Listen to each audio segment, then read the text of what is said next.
Selamat datang di channel Zona Pengetahuan Tumbuhan. Kali ini kita akan mempelajari bagaimana pohon karet sumber getah ajaib untuk kehidupan manusia. Sebelum mulai pembahasan seru kali ini, jangan lupa subscribe ke channel Zona Pengetahuan Tumbuhan. Dengan subscribe, kamu bakal dapat update menarik, unik dan edukatif seputar dunia tumbuhan. Jangan sampai ketinggalan kisah luar biasa tentang kehidupan tumbuhan di sekitar kita dan seluruh dunia. Jangan lupa juga untuk like, komen, dan share supaya makin banyak orang tahu fakta-fakta tumbuhan yang menakjubkan. Di dalam urat nadi peradaban modern, mengalir sebuah material yang tanpanya dunia seperti yang kita kenal mungkin tidak akan pernah ada. Ia tidak berkilau seperti logam mulia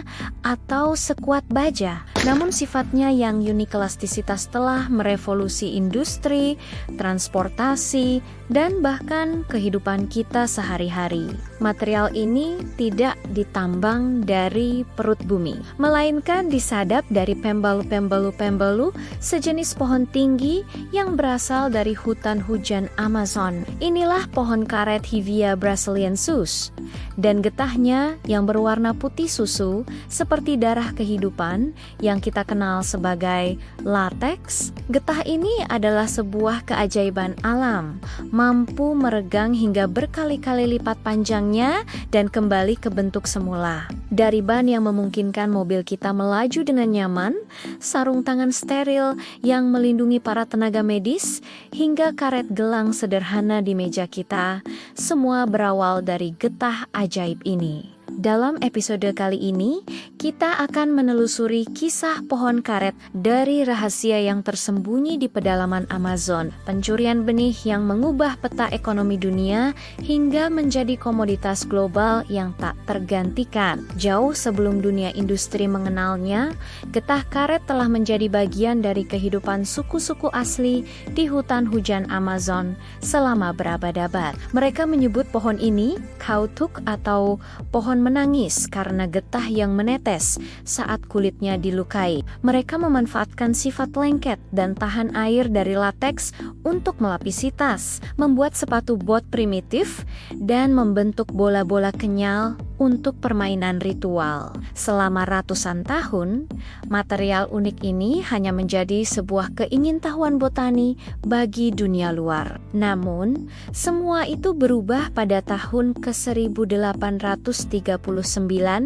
Seorang penemu asal Amerika, Charles Goodyear, secara tidak sengaja menemukan proses vulkanisasi. Dengan memanaskan karet bersama belerang, ia berhasil mengubah lateks yang tadinya lengket saat panas dan rapuh saat dingin menjadi material yang stabil, kuat, dan elastis secara permanen. Penemuan ini adalah percikan api yang menyulut demam karet. Permintaan global meroket, menggubah kota-kota terpencil di Amazon seperti Manaus di Brasil menjadi pusat kemewahan dunia dalam semalam. Namun, di balik kemegahan itu tersembunyi kisah kelam eksploitasi brutal terhadap para penyadap pribumi yang dipaksa bekerja dalam kondisi yang tidak manusiawi. Selama beberapa dekade, Brasil memegang monopoli mutlak atas produksi karet dunia, menjaga dengan ketat sumber daya alamnya yang tak ternilai.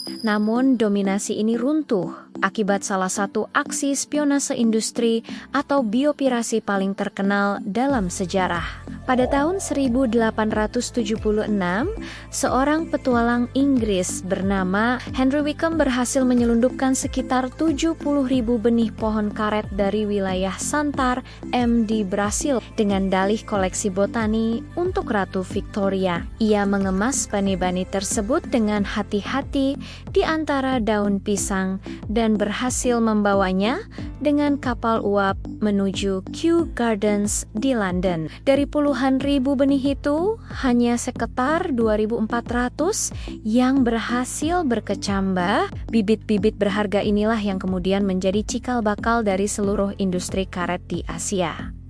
Inggris mengirimkan bibit-bibit tersebut ke koloninya di Ceylon, sekarang Sri Lanka, dan Singapura. Iklim di Asia Tenggara ternyata sangat ideal untuk pertumbuhan pohon karet. Perkebunan-perkebunan besar pun didirikan di Malaya, sekarang Malaysia, dan Hindia Belanda, sekarang Indonesia, terutama di Pulau Sumatera. Dalam waktu singkat, produksi karet Asia melampaui Brasil, mengubah peta kekuatan ekonomi global selamanya.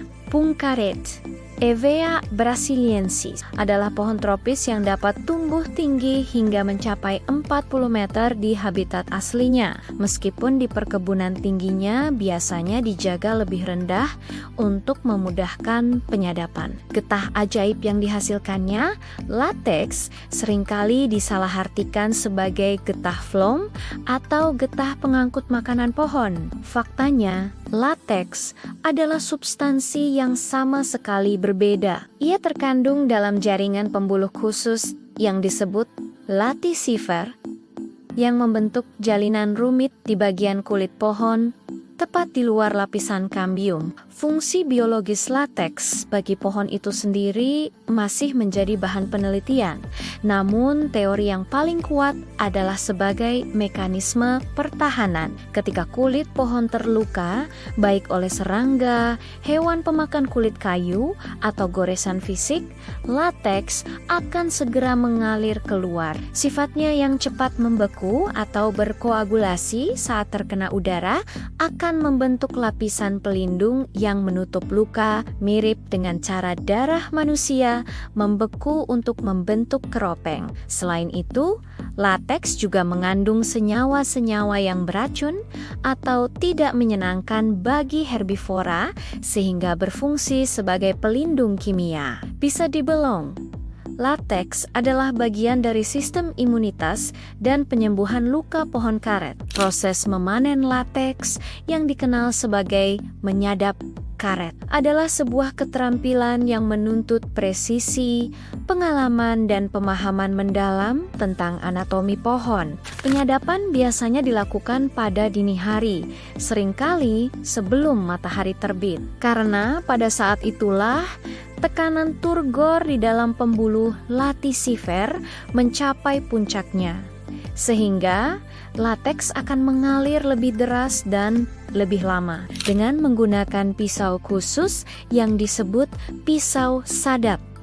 Seorang penyadap akan mengiris tipis lapisan kulit pohon dengan gerakan yang mantap. Irisan dibuat miring ke bawah dengan sudut sekitar 30 derajat, membentuk alur spiral yang mengelilingi separuh lingkar batang. Kedalaman irisan ini sangat krusial. Penyadap harus memotong cukup dalam untuk membuka pembuluh latisif, namun tidak boleh sampai melukai lapisan kambium di bawahnya. Kambium adalah jaringan hidup yang bertanggung jawab atas pertumbuhan pohon, dan jika terluka, pohon bisa mengalami kerusakan permanen. Lateks yang berwarna putih susu kemudian akan mengalir perlahan, menyusuri alur irisan, dan menetes ke dalam sebuah mangkuk penampung yang digantungkan di ujung bawah alur.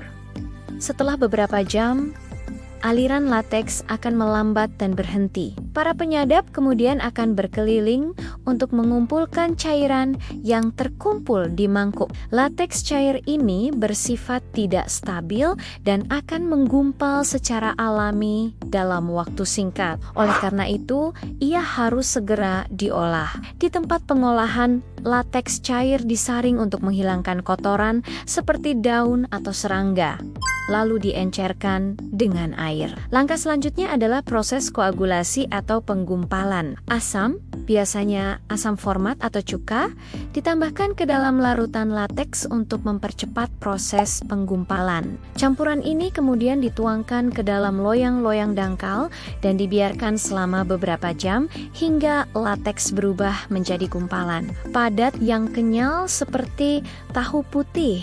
Gumpalan-gumpalan ini kemudian dimasukkan dimasukkan ke dalam mesin giling yang terdiri dari serangkaian roll. Proses penggilingan ini bertujuan untuk memeras keluar sisa air dan membentuknya menjadi lembaran tipis. Lembaran basah ini kemudian dijemur atau yang lebih umum digantung di dalam rumah asap selama beberapa hari.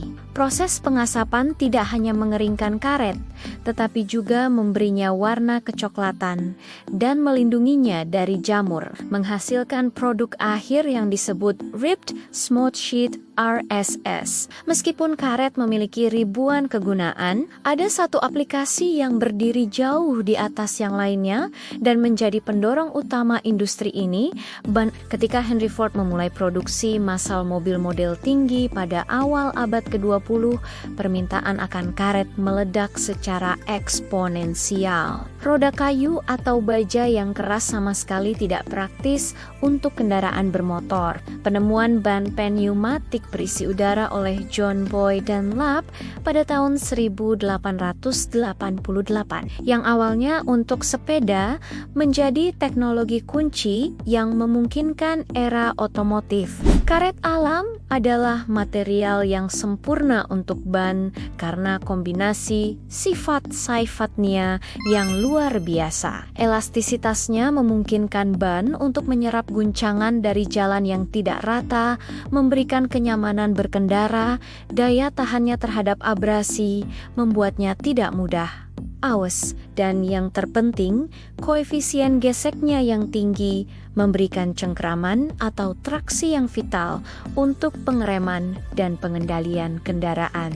Hingga hari ini, lebih dari 2/3 dari seluruh produksi karet alam dunia digunakan oleh industri ban, mulai dari ban sepeda, mobil, truk raksasa, hingga ban pesawat pendarat yang harus menahan benturan ekstrem. Di luar dominasinya dalam industri ban, getah ajaib dari pohon karet ini menyusup ke dalam hampir setiap aspek kehidupan kita. Coba lihat di sekitar Anda, karet gelang, penghapus pensil, sol sepatu kets yang empuk, dan balon warna-warni, semuanya berasal dari karet. Di bidang medis, lateks sangat vital untuk pembuatan sarung tangan bedah steril, kateter, dan sumbat botol obat. Di rumah, kita menemukan karet pada sarung tangan cuci piring, segel pada wadah makanan, dan selang air. Dalam industri manufaktur dan rekayasa, karet digunakan untuk membuat sabuk konveyor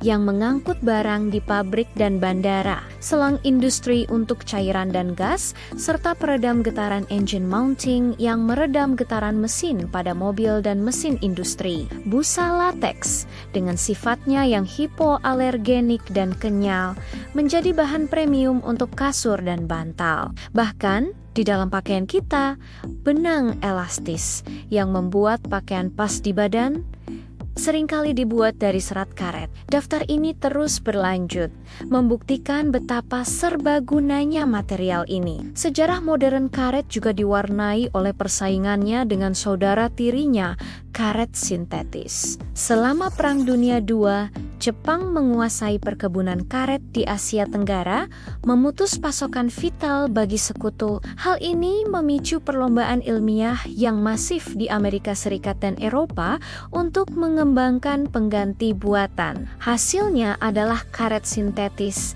yang diproduksi dari produk sampingan minyak bumi. Saat ini, karet sintetis diproduksi dalam jumlah yang lebih besar daripada karet alam. Namun, keduanya tidak sepenuhnya bisa saling menggantikan. Karet alam masih unggul dalam beberapa properti kunci. Ia memiliki kekuatan tarik dan ketahanan sobek yang lebih superior, serta kemampuan yang lebih baik dalam melepaskan panas yang timbul akibat gesekan.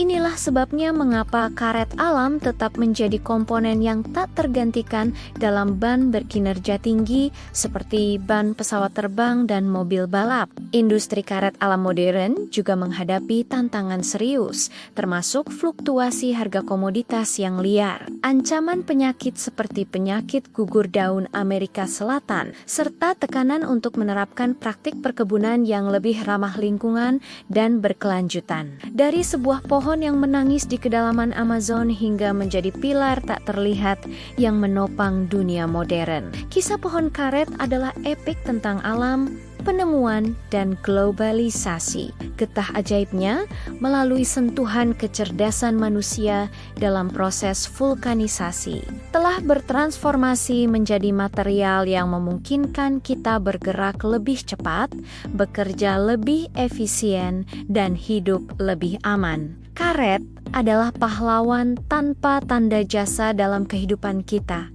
Sebuah material yang begitu menyatu dengan keseharian sehingga kita seringkali lupa akan keberadaannya. Ia adalah bukti nyata bagaimana sebuah spesies tumbuhan tunggal dapat secara fundamental mengubah arah peradaban manusia. Setiap kali kita memegang setir mobil, mengenakan sepatu, atau sekadar mengikat sesuatu dengan karet gelang, ada baiknya kita mengingat perjalanan panjang getah putih susu ini. Dari irisan pisau sadap di pagi buta hingga menjadi produk jadi di tangan kita. Wah, seru banget ya cerita kita kali ini. Terima kasih sudah menonton sampai akhir. Jangan lupa untuk like, komen, dan subscribe ke channel YouTube Zona Pengetahuan Tumbuhan supaya kamu nggak ketinggalan kisah-kisah menarik lainnya dari dunia tumbuhan. Sampai jumpa di video selanjutnya ya.